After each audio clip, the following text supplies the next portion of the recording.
Mungkin Bapak Ibu merasa sudah kerja setiap hari di kebun, di sawah, tanam, rawat, siram, semua dilakukan sudah dengan sungguh-sungguh. Tapi saat panen datang, hasilnya tidak sebanding. Lahan ada, tenaga ada, air dan pupuk tersedia. Tapi malah uang justru makin tipis. Kalau kamu pernah ada di posisi ini, kamu tidak sendiri. Saya sering dengar cerita seperti ini dan jujur saja, ini bukan masalah satu dua orang saja. Ini masalah yang sangat umum di dunia pertanian kita, khususnya di Indonesia. Banyak orang berpikir, kalau hasil kecil berarti kurang kerja keras, kurang pupuk, dan lain sebagainya. Akhirnya, solusi yang diambil, tambah pupuk, tambah tenaga, tambah biaya juga. Tapi hasilnya seringkali tetap sama. Karena masalah sebenarnya bukan di cara kita menanam, bukan juga di berapa besar rajin kita bekerja. Masalahnya ada di satu hal yang sering kita tidak sadari, apa yang kita tanam. Di lapangan, saya melihat pola yang terus berulang. Ketika satu tanaman dianggap menguntungkan, kabar itu menyebar cepat. Tetangga kita, kampung sebelah, desa sebelah, ikut-ikutan. Bahkan satu wilayah dalam wilayah itu ikut menanam hal yang sama. Di awal, harga bagus, semua senang, semua mulai ikut-ikutan. Tapi begitu panen tiba, semua panen bersamaan. Akhirnya, pasar tidak siap. Hasilnya, barang berlimpah. Kalau barang melimpah, pembeli terbatas karena tidak ada pembeli tambahan. Dan apa yang terjadi? Harga mulai jatuh merosot. Dan ini yang disebut dengan hukum ekonomi atau hukum pasar biasanya. Ketika barang terlalu banyak dan pembeli sedikit, maka nilai atau harga pasti turun. Itu sudah hukum. Kesalahan berikut yaitu kesalahan cara berpikir. Ada satu kesalahan lain yang sering terjadi. Kita melihat panen sebagai momen besar. Kita ingin sekali panen itu besar. Sekali jual langsung dapat uang yang banyak. Masalahnya, cara berpikir seperti ini salah. Karena kita jadi memilih tanaman yang butuh waktu lama, lahan luas, dan biaya besar. Artinya apa? Artinya uang kita itu terkunci di lahan karena perputaran waktu yang sangat lama. Tidak berputar, tidak bergerak.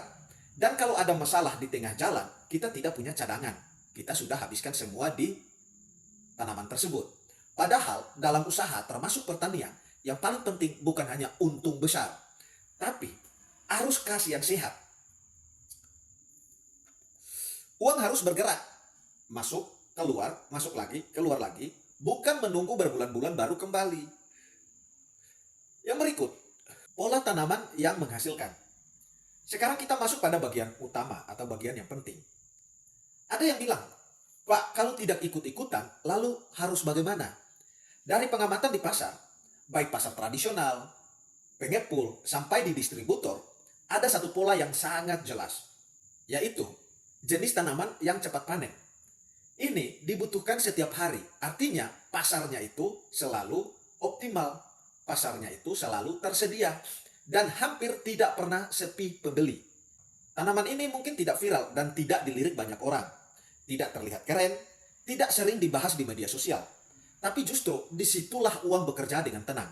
Dan bagi saya tanaman-tanaman ini adalah tanaman emas yang pasarnya stabil. Contohnya seperti sayuran, ya. Misalnya bayam, kangkung, sawi, dan mungkin ada lagi yang umurnya lebih pendek. Kenapa? Karena ini kebutuhan harian. Orang makan setiap hari, warung beli setiap hari, pasar butuh setiap hari. Dan yang satu lagi, yang paling penting yaitu siklus perputarannya itu cepat. Dalam waktu sekitar 20-30 hari, tanaman ini sudah siap panen. Artinya apa? Dalam 1 bulan, uang bisa kembali kalau dikelola dengan baik. Bahkan bisa panen bertahap setiap minggu. Bandingkan Bapak Ibu. Bapak Ibu bandingkan dengan tanaman yang butuh 3-4-5 bulan. Kalau ada masalah, kita harus menunggu lama untuk memperbaikinya.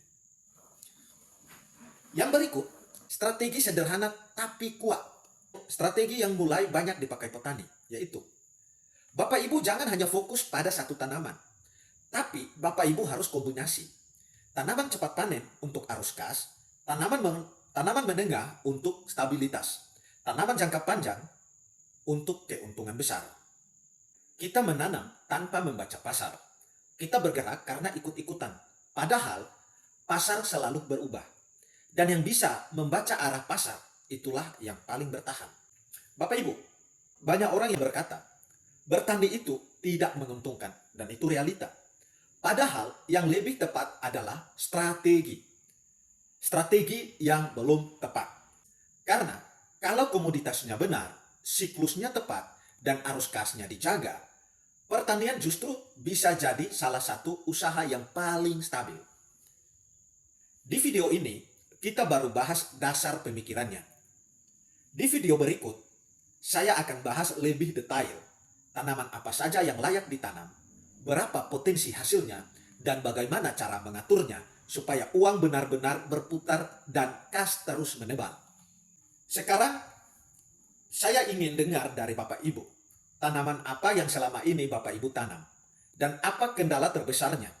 Tulis di kolom komentar, saya akan bantu jawab, karena mungkin yang dibutuhkan bukan kerja lebih keras, tapi cara kita berpikir yang kurang tepat. Salam petani sukses.